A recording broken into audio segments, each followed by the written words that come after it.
Ytterligare en tentauppgift att fundera lite över. Den är lite längre att läsa. Det syns, jag tycker om att fotografera så jag försöker få några bilder. Men den här är rätt så bra att tänka på vad händer faktiskt när vi kommer in i glas med reflektansen och transmittansen. Så läs igenom den. Så ska jag lösa den sen. Det blir stressigt förra föreläsningstimmen, så kommer det bli lite lugnare den här. Vi försöker hålla ner takten lite. Men ta några minuter och läs den, så löser jag den och diskuterar vi den. Det kommer också påverka mycket hur man bygger kameror och så vidare. Det är en viktig uppgift. Vi kan titta lite på den. Hur många rutor det ser ni ju. Det syns i uppgiftens titel också, men där är ju 3 glas. Och det reflekterar ju både i framsidan och i baksidan. Och om vi tittar på formen här innan så spelar det ingen roll vilket håll vi går på. Eftersom vi kvadrerar det så blir det här negativt eller inte. Så det kommer att vara samma sak om vi går från luft till glas eller om vi går från glas till luft. Det kommer att reflekteras lika mycket i båda fallen. Så vi kan börja med hur mycket reflekteras i en vanlig övergång mellan luft till glas. Bara vi ser när vi kommer in. Vi har R är lika med n minus 1, n plus 1 i kvadrat. Och det här är en sån siffra. Det är en av få siffror som är bra att faktiskt ha en känsla för. Man tappar 4% av ljuset i varje yta när det reflekteras. Det låter kanske lite med 4%, men ett kameralins har 17 linser. 17 olika linser, det vill säga 34 ytor. Då bör man helt plötsligt få ganska stor skillnad. Nu ska vi uppskatta hur mycket svagare den sjätte är. Och som alltid, ni måste rita för att hålla, annars lyckas man inte hålla tungan i rätt mun.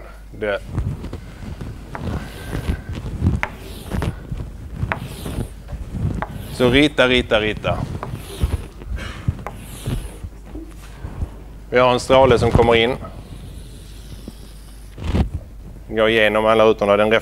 Vi kallar den I0 här. Första ytan reflekterar vi I1. Nästa yta kommer då I2. Det är de 2 första reflexerna, ni ser 1 och 2 där uppe i ljuset. Det är därför lågan ser dubbel ut. För att den är väl ungefär ett par millimeter tjocka. Vad kan ett glas ha? 3 millimeter ungefär.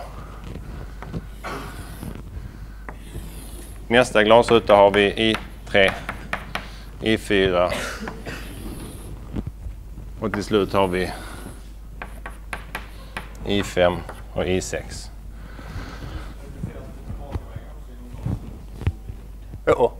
Vi kommer till det. Men vi tar hänsyn till det här först. Det kommer att studsa runt ljus på väldigt många sätt. Det är det som är nästa uppgift där. Var kommer de här svaga reflexerna 7, 8 och så vidare, var kommer de ifrån? Men I1 i alla fall är bara reflex i den här första ytan. Om vi räknar ut vad I1 så är det lika med R gånger det infallande. Så mycket ljus reflekteras där, och det är det vi räknar ut, ungefär 4%. Vad som sen händer för I2 är ju att först transmitteras igenom den ytan. Där förlorar vi lite.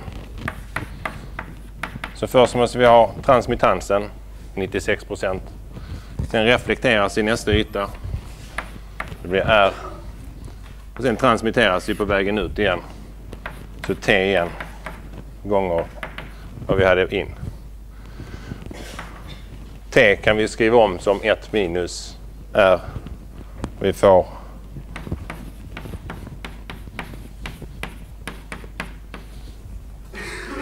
R gånger 1 minus R i kvadrat.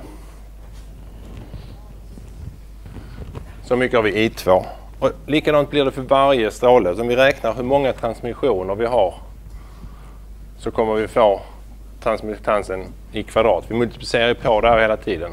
Och nu vill vi veta hur mycket mindre är reflexen I6. Nu tittar vi 1, 2, 3, 4, 5, 6, 7, 8, 9, 10 stycken ytor går vi igenom. Så I6 är lika med reflektansen. Den reflekteras ju i den här ytan och den transmitteras i 10 ytor. Så 1 minus R upphöjt till 10 gånger vad som kom in från början. Och det är det här som är förödande. Det är det som tar bort mycket av intensiteten, att det så snabbt blir potenser här. Och vad som efterfrågas är I6 delat med I1. Så vi blir av med reflektansen, den finns ju med i båda. I0 kan vi stryka och vi får kvar, förlåt, det är den här vi ska ha där. Vi kan stryka R och I, så vi får upphöjt till 10, det vill säga 66%. Så det blir ganska mycket svagare bara på grund av, det är svårt att se i den här för den är ganska mätta bilden, men reflexen från bakytan blir 33% svagare än vad den första reflexen blir. Om man går in i ett kameraobjektiv med 17 linser så 34 ytor, så jag kommer inte ihåg siffror, men jag tror man får ut 24% kanske eller något i den storleksordningen har man kvar i slutändan. Vad som går igenom ett treglasfönster, det kommer faktiskt att reflektera bort ganska mycket ljus. Så in får man bara 78% av ljuset som kommer. Så vi vill ju ha treglasfönster för att inte släppa ut värme, men samtidigt vill vi inte att det ska bli mörkt. Så där kan man försöka fundera på hur kan man behandla ytorna för att de faktiskt ska släppa in ljuset. Låter det rimligt? Vi kommer att titta på noga här. Just fönster är väl sällan att man faktiskt behandlar, men i fallet en kamera så måste det går inte. Gamla kameraobjektiv fick de helt enkelt lösa med att ha några linser. Men för att komma runt det här så fick man lägga en ytbehandling som gör att det inte reflekterar lika mycket.